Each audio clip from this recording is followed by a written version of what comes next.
Welcome back to Crawford-Clark Close-Up. In this review, we'll be exploring the directorial debut from Bradley Cooper, the first version of A Star is Born since the Barbra Streisand-Chris Christopherson collaboration in 1976, which won the Oscar for the song Evergreen.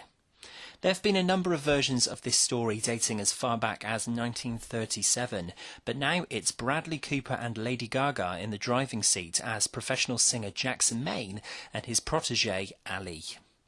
Cooper's vision for a 2018 A Star is Born is layered with a fantastic anthemic soundtrack, both uplifting and devastating performances, and a sharp script loosely based on Frank Pearson's 1976 film screenplay, but updated for modern audiences by Eric Roth, with contributions from Bradley Cooper himself. Jackson Maine is a seasoned musician who, having just come off another towering live show, is desperate for a drink and steps into a backstreet bar where he watches Lady Gaga's Ali perform her captivating rendition of La Vie en Rose. Immediately smitten, Maine endeavours to get Ali and her songwriting and performing skills into the mainstream by inviting her to one of his shows to perform an orchestration of one of her own songs to a willing, energetic crowd. What develops from here is a strong professional relationship that becomes more than that, a story of an ageing, troubled singer becoming increasingly more jealous of the younger star taking his limelight, despite a clearly deep-rooted love and respect for each other and their successes. Cooper plays it relatively simple for his first effort in the big seat and doesn't disappoint in his concentration on characterization and the troubles of addiction. In playing Jackson Maine, Cooper is almost unrecognisable from the regular light-hearted characters he's used to embodying on screen. There's a sincerity to Maine that's a treat to watch, and his relationship with Gaga's Ali is nuanced. Lady Gaga is an incredible artist. We know this from her amazing music career dating back almost a decade, but we also know her for her flamboyant routines and artistry.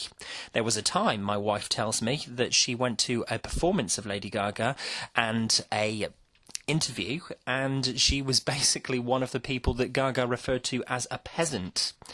Gone is that attitude, thankfully, for this film, as Cooper has thankfully avoided taking this kind of route with the character Ali, and Gaga brings both naivety and passion to her performance, particularly in the final reel. Credit needs to be given as well to Sam Elliott's integral performance as Jackson's long-suffering older brother Bobby, who's taken it upon himself to look out for his successful brother as he continues to slowly slide off the rails into drinks and drugs. It's a small but fantastic supporting role that's heartbreaking to watch, particularly where Bobby washes his hands of his brother. The Crawford-Clark close-up's standout scene is the moment that Gaga's Ali walks out towards the mic, trepidatiously about to embark on a Grammy Award-winning music career alongside her proud mentor.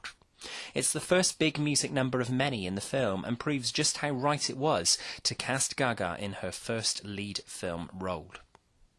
The reason why A Star is Born works as well as it does and is guaranteed some big gongs come awards season 2019 is that the narrative is a relatively straightforward rags-to-riches story with a love story at its beating heart.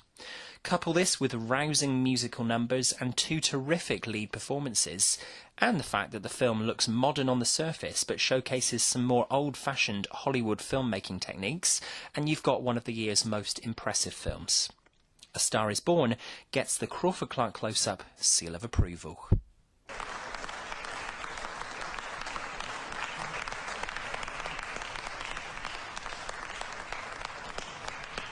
What are your thoughts on A Star is Born? How do you think this 2018 version compares to the six-time Oscar-nominated Judy Garland effort from 1954 or the Barbra Streisand Oscar winner from 1976?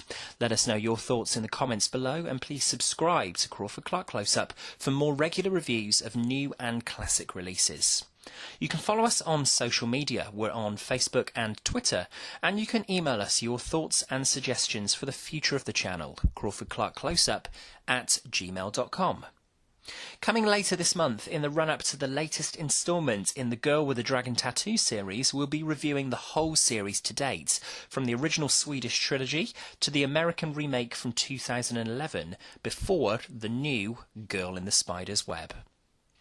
Next up, though, we'll be exploring J.K. Rowling's magical world of Harry Potter and Fantastic Beasts, giving you our thoughts on each film in the series, including a look at the new Fantastic Beasts: Crimes of Grindelwald. Until then, thanks for watching, and that's a wrap.